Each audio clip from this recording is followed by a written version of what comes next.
you a little bit about your stem cell journey and, like if you can tell us exactly, like, the process of what happened when you took Cipro and how that whole journey and how you healed from that whole journey from the beginning to end, maybe like a short version of the story so we can open up to a live Q&A.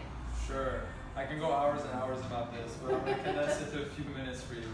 It was about 1.5 years ago where I took several pills of the antibiotic, had a gut infection, and I thought to myself, I'm taking an FDA-approved medication. I'm a board-certified internal medicine doctor. Women are given this every 5 or 7 days. My course was shorter than that. I said, well, nothing's going to happen to me, but it did, and I was completely crippled to the floor. Couldn't walk at all. Ended up in a wheelchair actually about a week after. Slowly started to unable to walk completely. Muscle atrophy in my legs, my calf muscles were completely gone. I'm sure a lot of the people in the group have seen the video on CBS in regards to my story, which I really tried to push out there to inspire hope to a lot of people out there and to just raise awareness in the medical community that a lot of pharmaceutical drugs can be devastating and crippling, such as Cipro, Levaquin, Avalox, and the fluoroquinolone antibiotic family. Now, what happened to me after that was just an onslaught. You become depressed, you become, the anxiety level shoots through the roof. It affects your brain, your neurological system significantly. I was having palpitations, heart racing 150 to 160, absolutely out of nowhere. You have deep thoughts of depression. It brings on suicidal thoughts that you can't even control. So when patients come and tell me these symptoms, I really connect with them in a way because I've been through it myself, and it's hard to believe unless you go through it yourself. And a lot of the people, out there in the community, their doctors ignore them. They say, especially females, it's so bad for females because females go in there, oh honey, you're depressed, take a antidepressant, that's fluoridated, that's gonna make you worse. Then the patients end up getting worse, they relapse. And no one is explaining their symptoms to them. Their husbands don't even believe them. Their parents don't believe them. They're absolutely alone in the world. It's unbelievable. And to think this has been going on for 30 years really disheartens me and saddens me. So I'm really just trying to raise awareness, especially in the medical community here in Los Angeles, where the majority of physicians here know me, and I try to educate all of them and go give lectures and talks about not only these antibiotics, but a lot of pharmaceuticals in general that are causing a lot of damage in patients, just to raise awareness on side effects, so these patients are believed. That's amazing. So what do you feel like helped you heal after, where you were wheelchair bound, weren't you, because you couldn't walk? So what did you do to get you to this point where you're at right now? Because it's such a huge, and I saw you during that process, and I know I was advocating for you and helping you throughout your whole healing journey as a patient advocate. So what advice can you give people who are going through these type of issues, that are suffering, that are wheelchair bound? What type of inspirational comments can you make regarding that? Sure, that's a great question. My whole journey, from day one, I really had to take control of my own health. No one else was going to help me. And I did so much research in this field, and basically the way I treated my body, I knew I had mitochondrial toxicity and mitochondrial damage.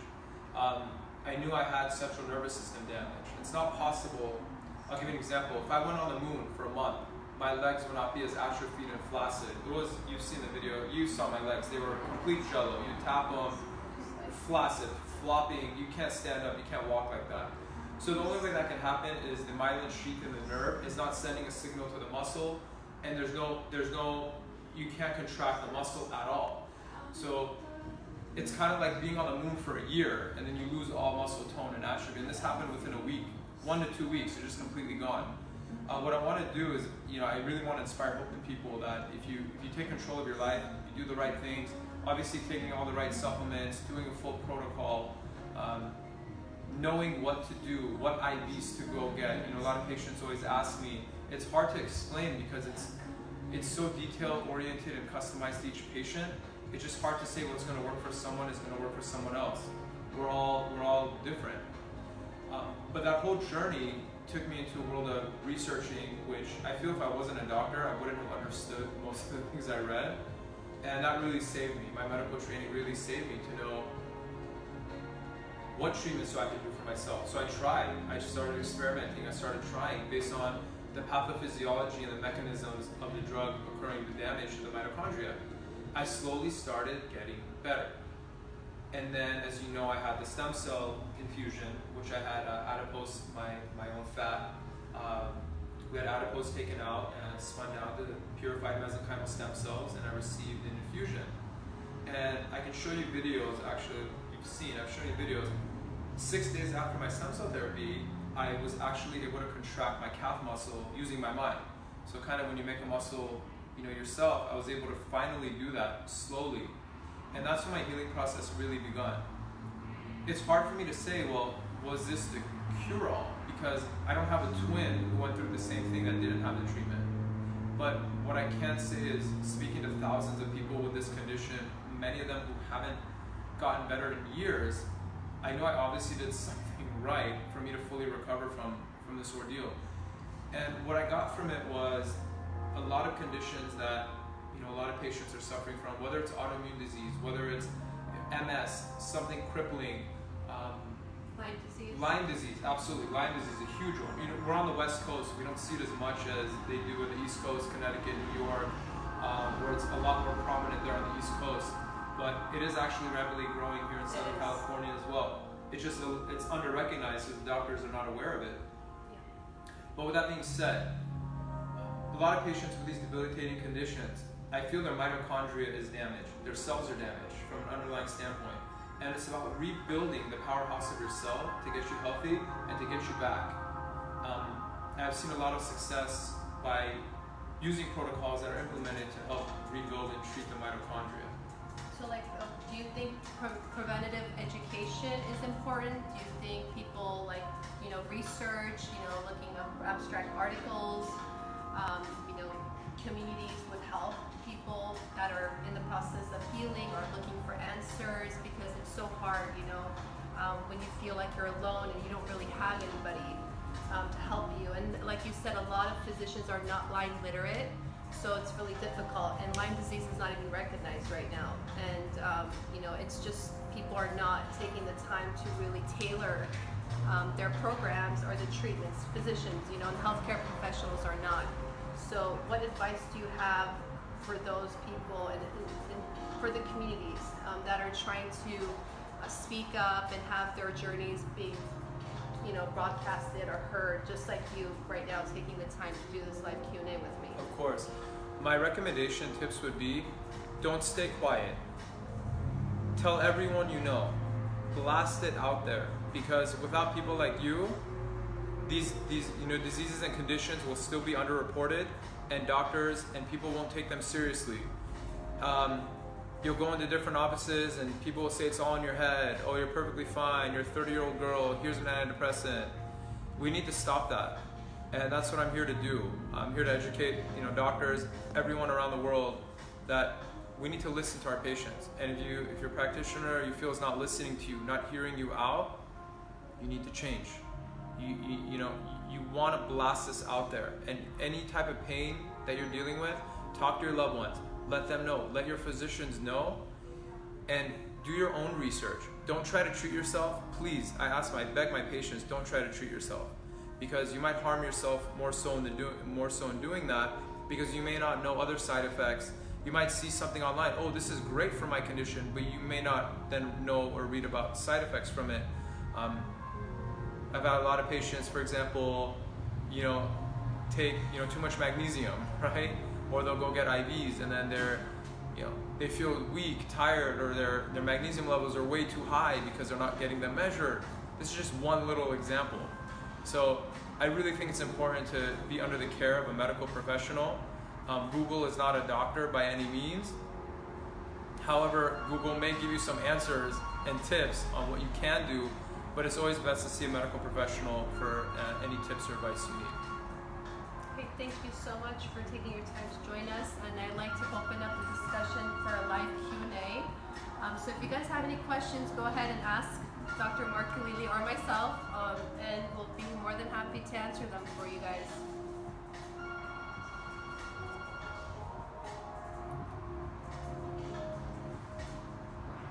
What are your thoughts on FQS adduct to mtDNA? So I think they're talking about fluoroquinolone adduct formation in the mitochondrial DNA. There was a recent article on that, I think it came out a few days ago actually, but I've read multiple articles about this and the theories behind this. So fluoroquinolones are DNA gyrase inhibitors, we know that. By doing so, they interrupt the mitochondria in the cell by inhibiting the DNA gyrase. So basically it's going to cause cell death. Now, in terms of doing that, the theory behind the fluoroquinolone toxicity is saying that you're changing the DNA of the cell. To me, this makes sense because basically, if you have someone, if you're claiming an antibiotic is out of your system in a day, well, how do these symptoms last for years? There has to be damage to that cell, to that mitochondria. Now, we know your body's mitochondria, you replicate.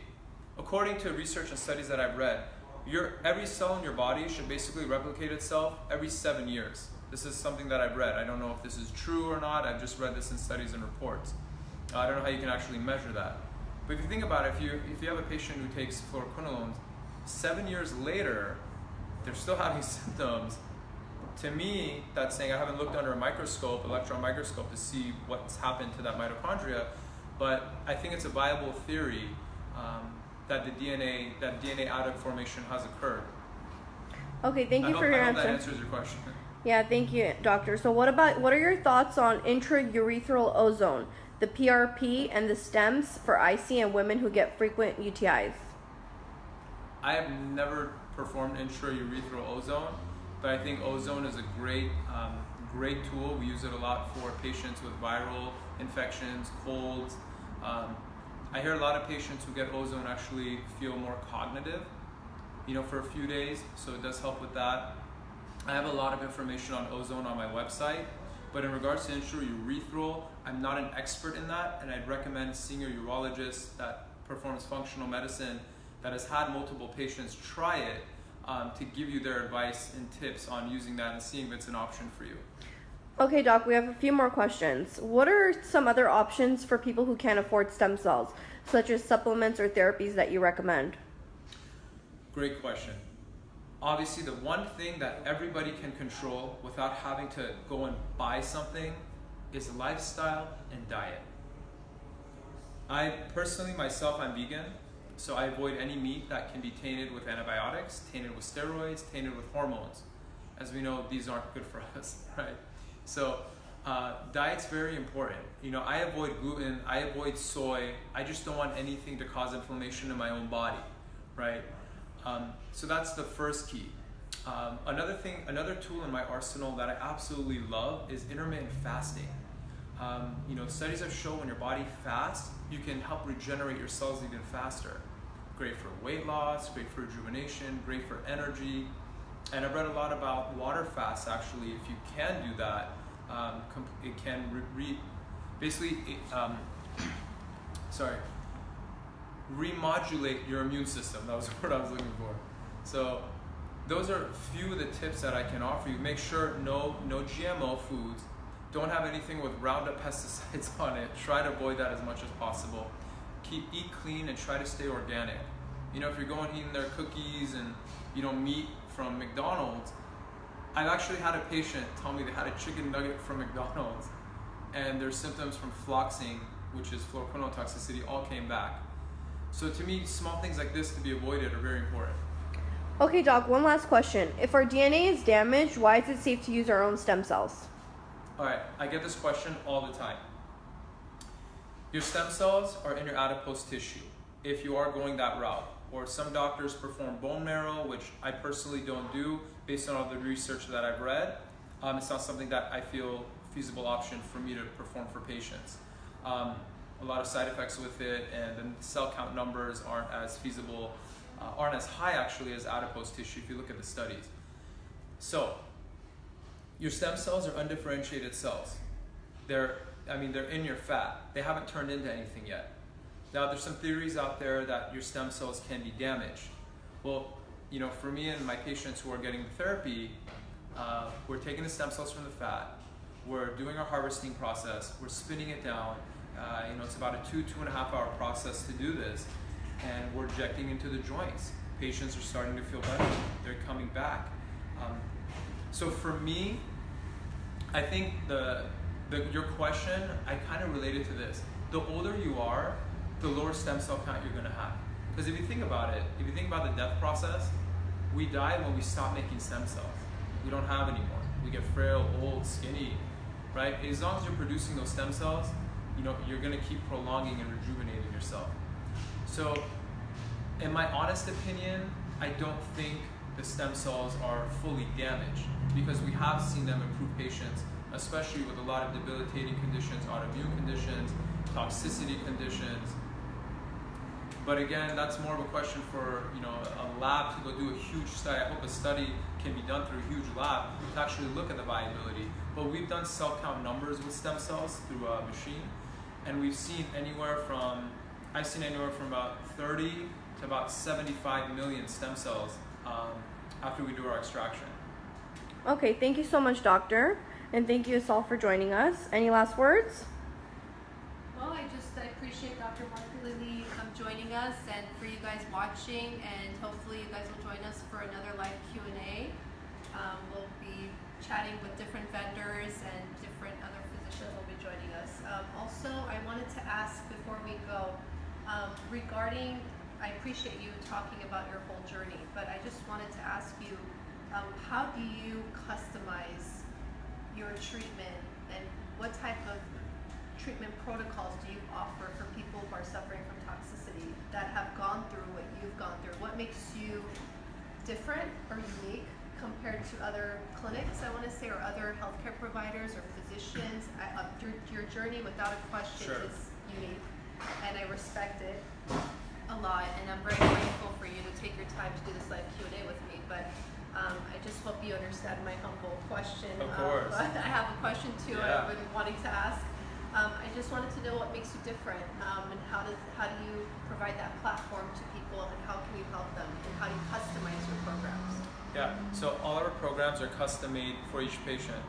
So for example, I don't want to just dwell on folkloric toxicity, because we treat so many more things than that it doesn't even make up 10% of our practice, to be honest with you, because we treat so many different conditions. But to bring that up as an example, some patients are affected more musculoskeletally, and they have atrophy, they have weakness, they have pain. Then you have your whole spectrum of central nervous system damage, neurological symptoms, brain fog, depression, anxiety, heart palpitations that happen. So it really depends on the patient's symptoms, which is very important. It's also very important to do a full, thorough physical exam, looking at blood work, looking at hormone levels. I'll give you an example. The majority of men who take that antibiotic will have their testosterone in the lower 10 percentile. I've seen this hundreds and hundreds and hundreds of times. So for example, for men, it's a little different treatment than women. I'm not going to give women high doses of raise their testosterone, right? So this is why it's customized, and what you see online for one patient may not work for another. So we customize it, give you different IV infusions. One of my big thing that's really helping patients a lot, which is why I invested in it, is an LED light bed. The LED light bed has been fantastic for our patients. They absolutely love it. It reduces inflammation. It's increasing stem cell count through studies. It increases mitochondrial activity. It just makes you feel completely rejuvenated. Patients just feel so clear and light after they use it. I use it myself about 2 to 3 times a week. Whenever I have time, I come in early at 6 a.m. to just get in the bed. Get an extra treat. Yeah, I gotta treat myself. As doctors, we're always working. It's a stressful job, right? So we always want to make sure we take care of ourselves too. But that's awesome. So what type of machine is it? Because I've heard a lot with the other members on our group about Novathor, Yes. and I'm not really familiar about the type of machine that you're talking about. What type of machine is it, and is it FDA regulated or approved for chronic pain or for people who have those symptoms? Can you Yeah. explain that? So the bed we use is the light stim bed, and see the difference that I saw in this was that your body, so the light needs to be within an inch of your body. This is a flat bed that you lay on, and I'm more than happy to show it to the live crew if they want to see it later Yeah, on. we But do. you lay on it for 20 minutes on your front, then 20 minutes on your back, so it's always touching your skin. That way you're getting maximum penetration of the light. Now, the issue I had with some of the tanning bed style was that those tanning beds is about, even if it's closed, it's still about a foot away from you. So I just don't know how effective it is. I've used both. I loved how I felt in this, and that's what made me, I started using it. It started getting me better. I noticed a huge effect, especially in my legs and my exercise tolerance. I said, I got to get this for my patient. So I went in. I took the investment. I said, I got to get this. I didn't care how much it cost me. I got to get this for me. That's awesome. Is there any way I can see it by any chance? Yeah, absolutely. I would love to get a better understanding of what it is, because I've done research on Novathor. I just want to see the difference. If you don't mind, Yeah, can you absolutely. show me where it is? I can't speak on the other bed because I don't Right, own it. that's right. So yeah, I'd love to. I just want to see, Of course.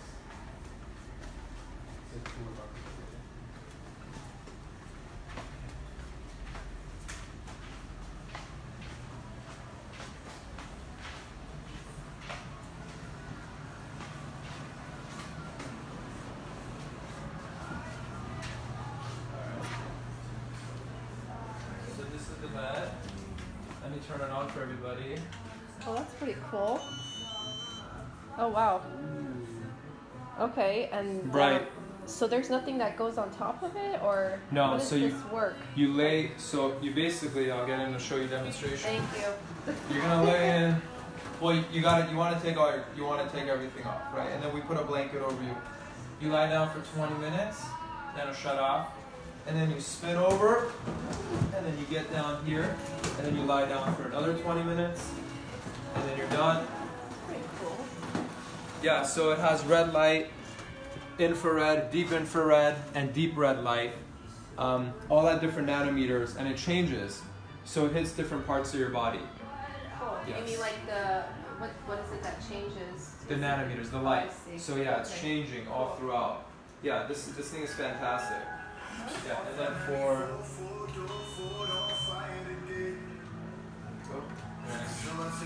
I think for detox, I can show you we have an infrared sauna. Oh, what's this?